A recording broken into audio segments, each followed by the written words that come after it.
So what are your expenses for a short-term rental? So I'm going to go over the key expenses that you would want to look at for short-term rentals. So if this is your first time here, hi, I'm Rich. I'm your local Maryland, Delaware realtor.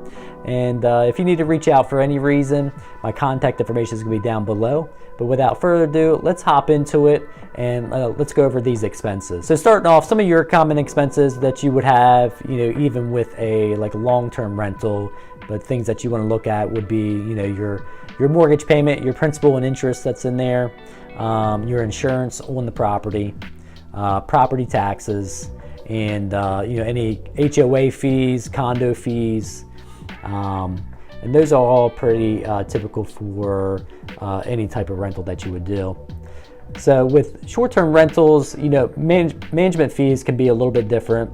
And usually if you're having it professionally managed, you're going to see anywhere from a 12 to 20% management fee. So that's a property manager, that's going to advertise and fill the property for you, and of course manage anytime any tenants are in there. And if any issues pop up, the tenants are going to be calling the management company, and they'll be able to handle those for you. So the other side of that too is, if you want to manage it yourself, usually you're going to have it on a platform like Airbnb or VRBO, which are probably the two most popular platforms.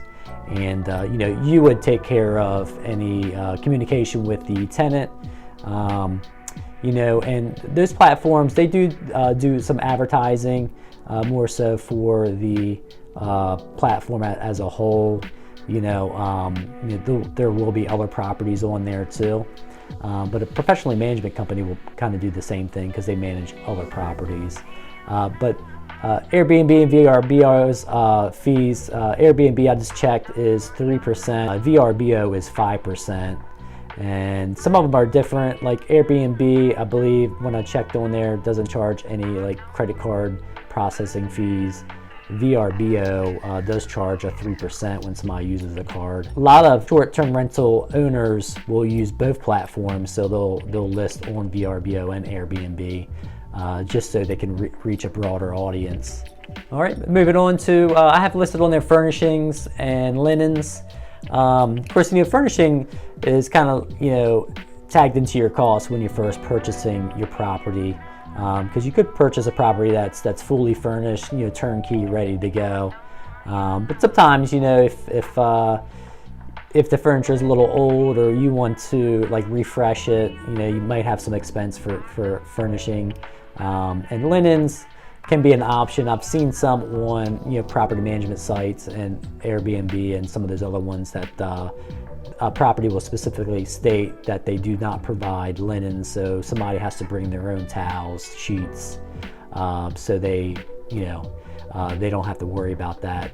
But you could charge a higher fee, if you provide all those things. Other expense here is a cleaning fee. You want to keep that in mind. A lot of the ones that I've seen, of course, there's a lot of condos in the Maryland, Delaware Beach area.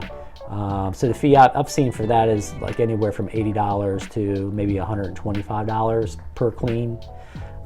Again, that's probably maybe 1,000, 1,100 square foot condo. Bigger the place, probably the more that fee would be. They are with property management companies, or if you ever booked anything on Airbnb, you notice that the customer, whoever books the property, they're usually charged a cleaning fee. So, and I've seen, I think the last one I stayed in, it was $50. So I imagine that probably just covers a portion of your fee, especially if it's running you $80 or $100, whatever it may be.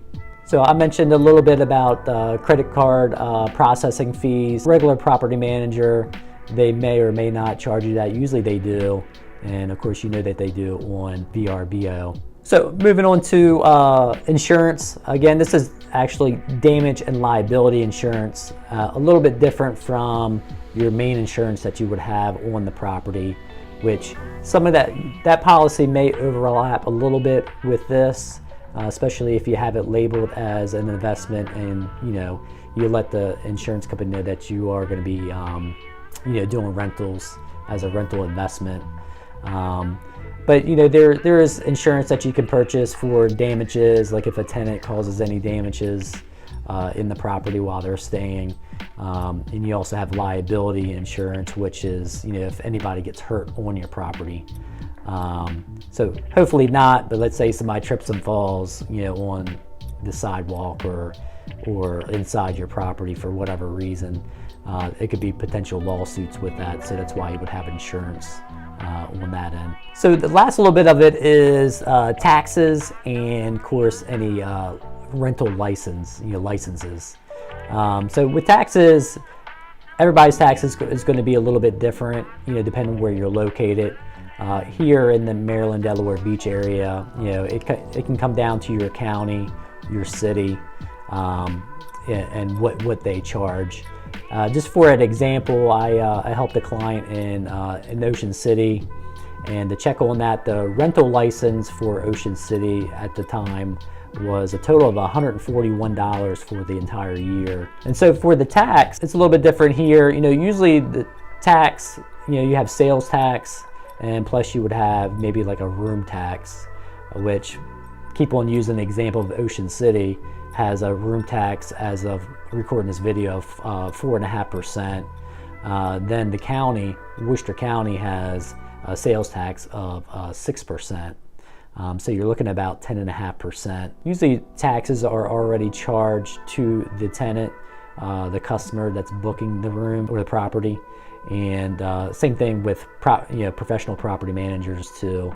They'll charge that tax. So that will look like income, but it's actually part of your fees that you'll eventually have to pay out. And of course, you want to consult with your accountant beforehand, before you start renting, just to see what obligations you would have to make sure that you're covered. So the other things that you might want to think about is, or have a budget for, is any ongoing maintenance on your unit, because you do get a little bit more wear and tear usually with a short-term rental.